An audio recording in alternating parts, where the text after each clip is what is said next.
Hi, Judy. Lisa, how are you this morning?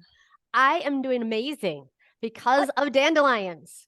what are those beautiful yellow flowers on your desk? Is that amazing or what? Who Okay, now knew? be Those honest. are dandelions, Be just plain honest. old ordinary everyday dandelions. They are actually. Isn't that awesome? And I put them in a Oh, beautiful cut vase. oh, I love it. I love it. I don't know if I think it's just cut glass, not crystal. Yep. You So know I'll what? put It's it right still there. beautiful. Thank you. So Yeah. today we are going to talk about really dandelions. Dandelions, the dandelions of writing. I think this is a great combination. I don't think I've ever heard of anybody compare dandelions and writing before, or I don't dandelions think and I have life. I think there life. are poems about, the calling dandelions when they turn into the seed heads, wish puffs. Mm-hmm. So Mm-hmm. I Mm-hmm. think that's common. But looking at dandelions in their yellow form, I think it's way more common to be looking at them as noxious lawn weeds. I agree. In our neighborhood, they're doing all kinds of things. I see people with their little um, weed and feed things going around their yard. And I think, Mhm. oh, I have such mixed emotions. I really do. And they don't last for very long. And they don't have a long season. Mm-mm. No. And I have a mixed emotions about them too. We weed and seed, feed and seed, feed and weed and feed, weed and feed our lawn as well. But we have plenty. We have plenty. And we Yeah, live out in the country. So when I went on my walk this morning, it was dandelion heaven. So got lots of aw, dandelions. And as I was walking, I was walking and listening to a podcast as I often do, especially on the mm-hmm. weekends. I will walk and listen, and it's like a shower experience for me. In my brain, things are absolutely bubbling. Not necessarily about what that person is talking but about whatever my brain decides to bubble about. And today it was about dandelions. And as I was walking, Huh. I was thinking about the dandelions, and then I was thinking about Flat Stanley. We talked about Flat Stanley either last week or a couple weeks ago. And I Mm-hmm. talked about how Flat Stanley makes people do stuff and live life deeper Right. because you go out of your way to put your foot in the Pacific Ocean instead of just going there and saying, I've now seen the Pacific Ocean. Right. You go a little bit deeper. And so with that, mixed with the thought of dandelions, it made me think of being a teacher. And in school, one of the most common things for kids to do when they come back from recess, especially a handful of little girls, Dan. is Mm-hmm. to hand their teacher a fistful of dandelions. And Oh, as a that's teacher, what? I just was gonna say I think that's so awesome. And I had completely forgotten about that memory that I mean I've been that little girl who handed the teacher dandelions, and I Mhm, thought they yellow's one of my favorite colors anyway, so mhm. it's beautiful. They're so beautiful. Yeah. And as a teacher, what did I do? I mean, the kids were back. It was time to rock and roll and get back into what we were working on. And usually I would often put them in a little paper cup. I would often do that, and then throw Hmm. them away at the end of the day because they don't last for more than a little, No, a more than little while. an And afternoon or actually, I'm something. surprised that these are about an hour old, and I'm surprised that they're looking as fresh and wonderful as they are. So It's got to be the vase. it must be. So I thought to myself, in the spirit of Flat Stanley, you know, I need to smell the flowers. And Mhm. I reached down and I plucked a flower, a dandelion, and it was, I don't know, what comes to my mind is Back to the Future, but it's not that. It's like Back to the Past. I mean, literally, the smell of a dandelion transported me. I mean, Mhm. not to a particular scene, but I felt five again. Oh boy, that's one. If a dandelion can do that, that's a wonderful Because when thing. was the last time I really smelled a dandelion? Now, Hmm. I shared this with you, and you did the same thing. I did. And what it brought to my mind was I can remember when the dandelions would first come out, I would lay in the grass and just look up at the sky and the clouds. And I would hold the dandelion under my nose and I would smell deeply. Yeah. And it reminded me, actually, I think told you it reminded me of summer, but it really reminded me of spring Mhm, and mhm, that summer was coming. mhm, And it was one of those things that it was always so refreshing. It's here. It's finally happening. And mhm. all that from a dandelion. Who Isn't could that ever great? imagine? Yeah. Yeah. And you observed something that I observed, and that is you breathe it deeply and you smell it for a few 5, 10 seconds, and then the scent goes away. Mhm. But if you pick a fresh one, you can get the scent all over. And I was on my second one and I went, wow, wonder why that is. So, it just opens all kinds of questions and thoughts and ideas and memories. And who knew all that could come from a dandelion? Oh, isn't it great? Now, I picked this whole bouquet because I thought if one dandelion is good, and I had several onesies, and I took some pictures that I will post on Facebook of me playing with dandelions, and I thought, what about a whole? I mean, and then I was just playing with one, and I was like, what about a whole bouquet? And I thought, I'll bring a bouquet home, and so I was having all these just thinking about how something so simple as a single dandelion could be a touchstone for a writing practice, for a writing Mm-hmm. session, Mm-hmm. a tool for us to use to get deeper. And I mean, even deeper than that is just to live in the moment. Because wasn't that what you were really, when you smell the dandelion deeply, you're living your best life, aren't you? Did you have your eyes open or closed? Both. I did it both ways. When Did it I both ways. smelled the dandelion, my eyes immediately went closed, and I think I wanted to intensify the moment. Oh, And it was a beautiful moment. And yes. I thought to myself, this was such a great idea. I wouldn't have smelled that dandelion if you hadn't suggested it to me. And thinking, wow, just a minor suggestion, and I could be having this wonderful moment. And Mhm. you were talking about dandelions and writing, and what makes me think is people will say to me, I'm supposed to write my legacy, but I don't have anything to write about. And I think what I learned today was something as simple as a dandelion can give you something to write about, because Mhm. I had visions going through my mind of all kinds of different things. And it even made me remember the one time when I went out and the dandelions were all in bloom and I was barefoot and I got bit by a bee. I stepped on him. And my mom taught me how to put mud on it so it wouldn't hurt and all. And I mean, that would be a whole Do you little think that really story. works? Do you think mud really takes the pain away? Or is it I, just something that's you've never been told before? It kind of gets your mind into the mud and to the gooiness. It sidetracks I think your that's a piece of it. I think it's also usually cool. And I think something cool, an ice cube, anything could do the same thing. But but the multi-sensory experience of mud mhm, and the connotations of being able to really usefully play with mud mhm. is And my mom was telling me, so it was okay with her that I play with mud. So, that made it even better. And if mom said it must be so, Lisa, of course, of I course. believed what my mom said when I was probably 5 when that happened.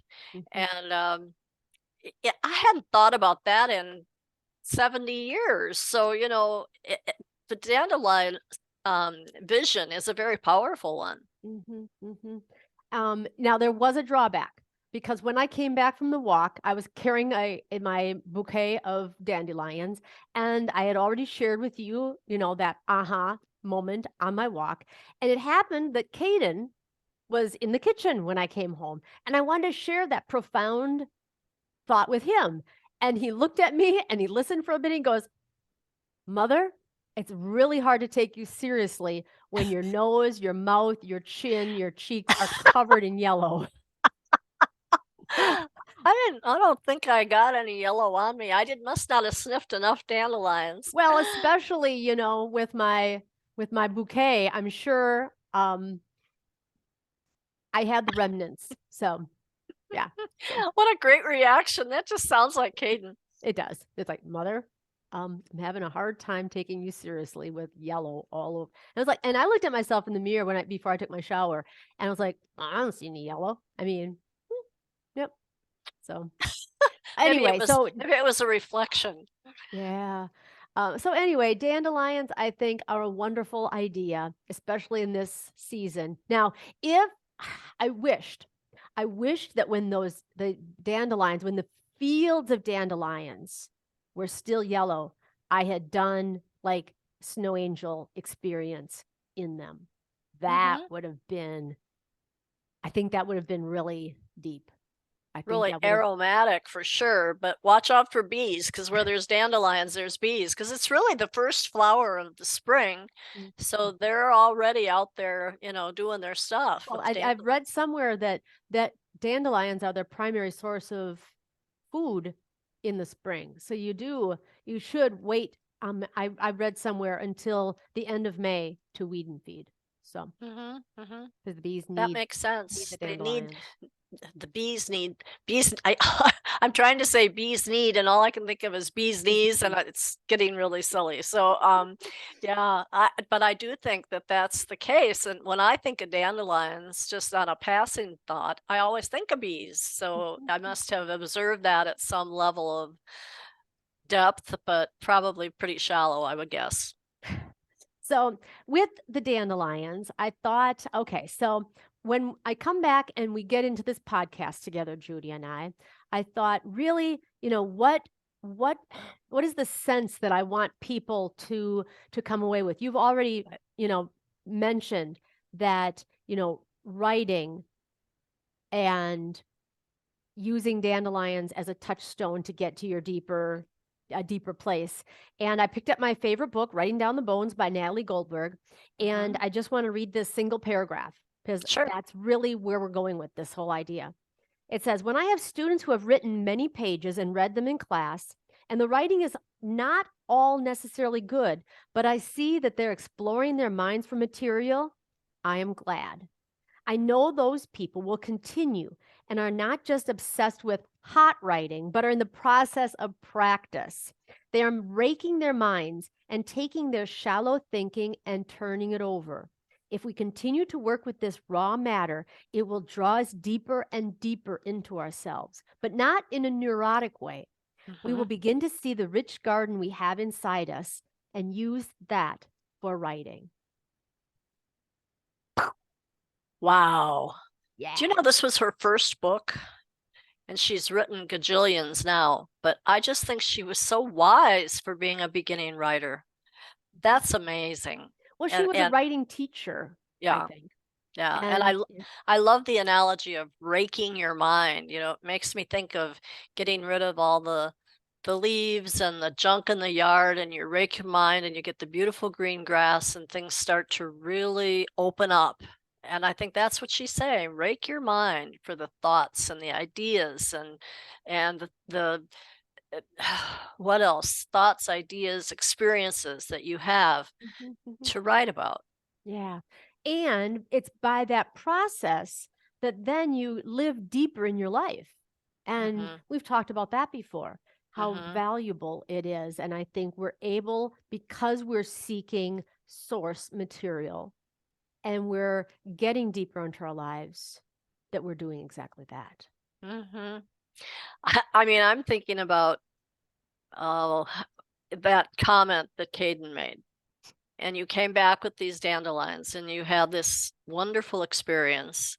And just even writing that little experience of, finding the dandelions on your walk and, what you were experiencing, coming back and sharing with Caden. And I can just see the look on his face and having his little comment be part of your writing. And I'm thinking about a generation from now reading that and going, "Oh, grandma was something else, and that was pretty silly." And oh, Uncle Caden is a kid is a stitch. I mean, they would get entertainment from that. Mhm, mhm. And I think that's really what a legacy writing is all about, don't you? Yes. And you know what's so fun also is that it it causes us to be the people how should I put this? To be the people that people will have a fun time reading about. Exactly. Does that make Ex sense? Yes, it does. It makes perfect sense, and I would have had as hard a time saying it as you did. I think that we owe it to ourselves and to those that come after us to eliminate that, "Oh, I don't have anything to write about," and instead explore your world, your mind, your thoughts, your ideas, and share them Mhm, because it's a mhm, treasure. And if you keep them to yourself, that treasure hasn't purchased anything for you or your family or your loved ones or for yourself. And I know some people just don't think that way, but I think a lot of people do. I mean, mhm, you want to mhm. get value from the life. And where does that come Mm, from? It comes from going deeper. yes. And I'm going to take it a step farther. When you go deeper, I think there's a sort of, for me at least, an exciting uh, rolling, you know, it's getting bigger, it expands. For example, when I came home, I shared my dandelions with Caden, and Hmm. I was feeling kind of silly. Okay. And I Hmm. took my shower and I got ready for the day and I had on a tank top and I thought, I'm kind of warm and it's a beautiful sunny day. I'm going to drink some hot coffee and I'm going to put on a tank top. And Aubrey came in and she was like, "Oh, mom, no, you don't wear a tank under a tank." And I was like, "Oh, excuse me."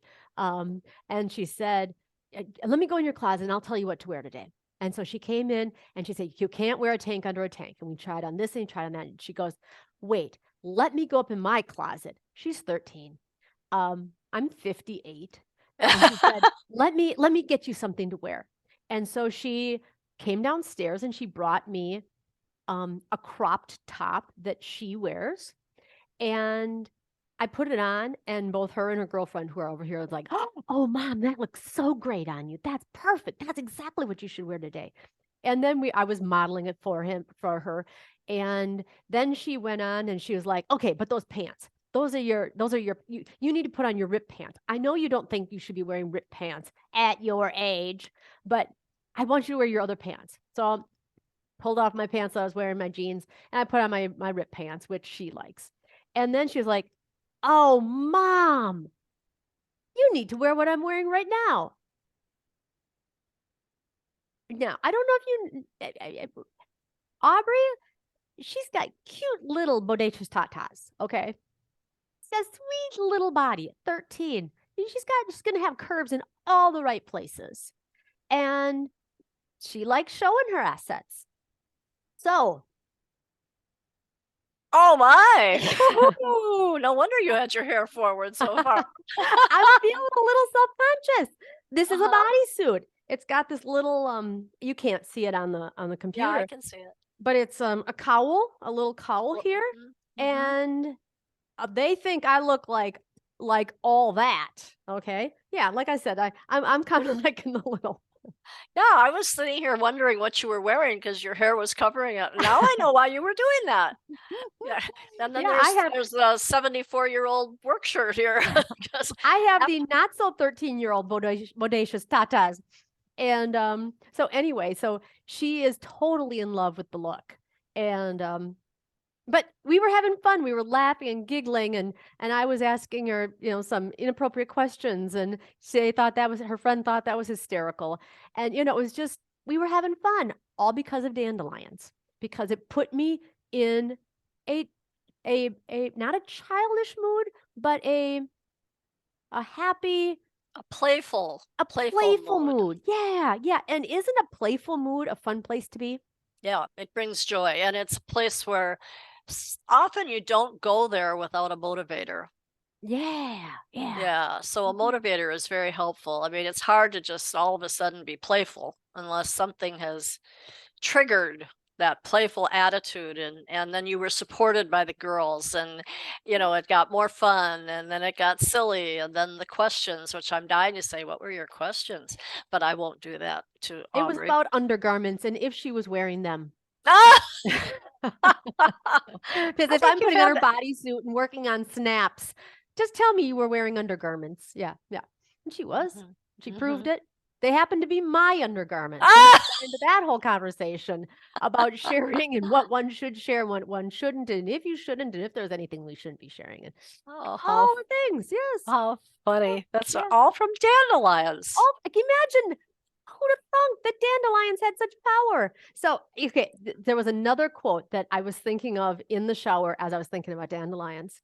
There is a wonderful moment in It's a Wonderful Life Mhm. when George is talking to, I want to call her Emma, but she's not Emma. The girl, the lady. His wife? No, well, his girl. I mean, She was his girlfriend at that they went to time. the dance Her and name they're was walking Mary. home. Her name Mary, is yes, Mary. yes. They're walking home and she's wearing a robe and he's wearing a robe, and they're standing out under the light of the moon. And that, Mary, I'm going to lasso the moon for you. What do you want? I'll get it for you. And the thing that I remember after the dandelion experience is the fat old guy on the On the porch, porch. and he hollers at them, "What are you waiting for?" And George goes, "What do you mean?" He goes, "Ah, youth. It's wasted." Or what is the quote? He Life is wasted on the young or something, and he yes, says, "Kiss exactly. her," doesn't he? Kiss her. What are you doing? Gonna kiss her? Youth is wasted on the young, something like that. And I thought, Something. yeah, I'll find that and put that in the post. That might be our my little, you know, Your little mantra, your little, yeah, what do you call it? I I don't don't know. know. My lead in. That's it. My lead in.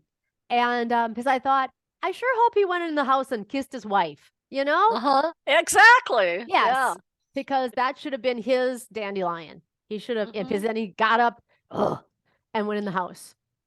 He was perfect, by the way. I Yeah. loved him. Yeah, yeah, yeah. And then So where the there, this moment needs to be your impetus, your inspiration to not stop and smell the roses, but stop and smell the dandelions, and then Mhm. write about it and And see what bubbles up. it bubbles up. I think that's a phrase that my husband had used that so often. He would say, this idea bubbled up or that idea bubbled up. And I always thought, bubbled up, that's an interesting metaphor. But he said, so often things would be deep inside and then they would bubble up to the surface. And then that was when he would share them. And he said, I don't even know where that came from. It just bubbled up to the surface. And I thought, that was really a sign that he enjoyed going deeper and looking for those feelings and those ideas and so on. And I think we all could learn from that. Let things bubble up, and then when they do, don't just set them aside, but Write it go down. with them. Go with Yep. them. Write them down. Write down what that thought was and what it triggered for you. Yep. Beautiful. Yeah, yeah. Ooh. Now, you use the word often, you use the word touchstone. And Mm. in this case, the touchstone was the dandelion, Mhm, right? mhm, So, mhm. so tell me about a few more touchstones that you can remember. Can you bring anything to mind? Well, as a teacher, we use touchstones. One of the a common activity is the lemon drop, Okay. and where you teach kids to look at something from multiple perspectives. So the first thing you do is you give every kid a lemon drop, and then you Okay. tell them we talk about and we write down all the things that we see just by looking at the lemon drop. The lemon drop it's actually powdery. It's got like a Mm-hmm. powder outer coating on it. And Mm-hmm. it's not really neatly round. You can kind of see the imprint of whatever mold they use. They It's don't kind of shaped like a lemon. it's odd shaped. Yeah. It's not Yeah. perfectly shaped. Not perfect. No. No, no. And so we get into the details of what it actually looks like. And then we ask the kids to close their eyes and hold it in their hand and feel it and use some feeling words, some tactile words. Uh-huh. And it's interesting how after you hold it for a while, especially if your hands get sweaty, it goes from powdery to a little sticky, Mhm. how it Mhm. changes over time. And then we ask them to smell it, and so, all the different sensations Mhm. with a lemon drop. Mhm. And so that's where I kind of get that touchstone idea Mhm. from, Mhm. Mhm. where really when you sit down, for some people it might be a dandelion that Mhm. evokes some kind of deep memory from the past that you didn't even know was there. Mhm. But Mhm. being aware and insightful and open to different touchstones that are out there for you and accessing them and using them, especially when you've got a dry period of life, like in the winter or like February, March. Mhm. Yeah, you know, exactly. um, it just when you're feeling dry and kind of crinkly, sometimes a touchstone is what you need to kind of get the juices flowing. Mhm. Yeah, Motivating you to open up your mind and quit hmm, having the pity party and yeah, dig a little deeper than that. yeah, exactly. Hmm. Oh, I like that. I like that. Well, Judy, I think we should wrap things up here. This has been super fun. Already? Are we I done? know we are. Yes. Whoa. So, It's sometimes I just hate to say goodbye because we're kind of on a roll, but I think that's what all these ideas can do for everyone is just put them on a roll and let them actually regret stopping mm, because once you start, hmm, there you go, and it's so much fun. yeah, beautiful. Okay. Well, love you, Judy. We'll talk to you next week. Love you so much. Have a fun time smelling your dandelions. Okay. Bye bye. Bye bye.